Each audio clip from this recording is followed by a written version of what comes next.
Is it just me, but are women not being rewarded for literally breaking up their homes, causing chaos, stripping their kids away from a two-parent household, and literally destabilizing the fathers in the process? Am I the only one that feels like this? Let me explain.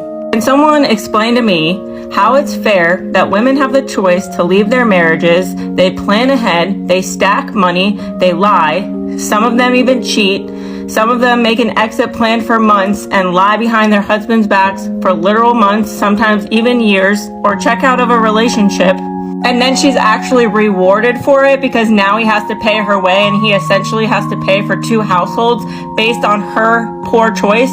How is that fair?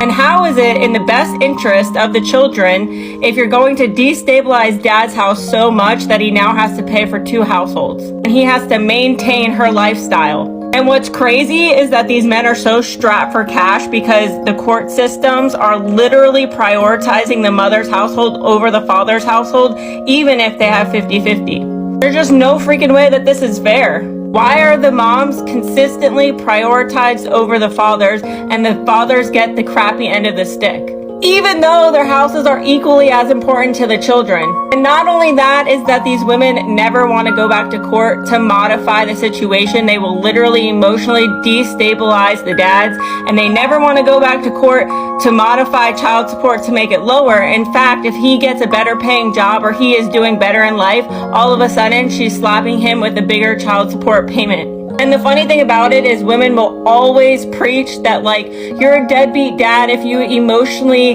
destabilize the mother of your children, but it's okay when they do it. It's okay when they destabilize the fathers to a point where they're living in a one-bedroom apartment that's 600 square feet with nothing, just trying to make ends meet. And these fathers are literally never considered in the same capacity as the mothers, even though they're equally as important. And it's always interesting to me that women always claim that they need all of this money, but when they were married and they made the household work off $2,000, it was perfectly fine. Now all of a sudden these women claim that they need more and more money, and they claim that they need all of this freaking money, but the reality is that they are expecting their ex-husbands to pay their way for the rest of their lives and use their children as pawns. These women are expecting a full income, even though they basically quit their job. They think they deserve a severance package for walking out on you.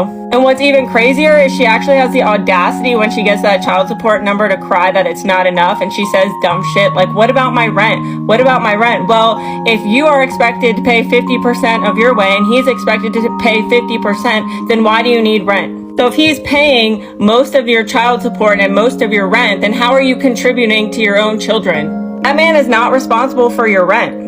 Your ex is expected to pay his own way and pay for his own rent and his utilities, and then the expectation for you is exactly the same. It's quite of an incentive to break up your entire family, create a broken home, knowing damn well that your ex-husband is now responsible for two households. And what's crazy is that these women have the audacity to get all bent out of shape when you ask them where the money is going, as if you're not literally funding their entire lives. Because we all know damn well that she's not spending all of that money on the children. She just makes poor financial decisions and spends it on her hair, her nails, and anything to prioritize herself as self-care because she deserves it. And we all know she doesn't need as much money as she claims. And the sad reality is that men have two options. They can either continue to fight a battle that was up against them in the first place and spend thousands and thousands of dollars trying to modify it to make it fair for a system that was up against them in the first place, or they can forfeit altogether and be considered a deadbeat. Okay, bye.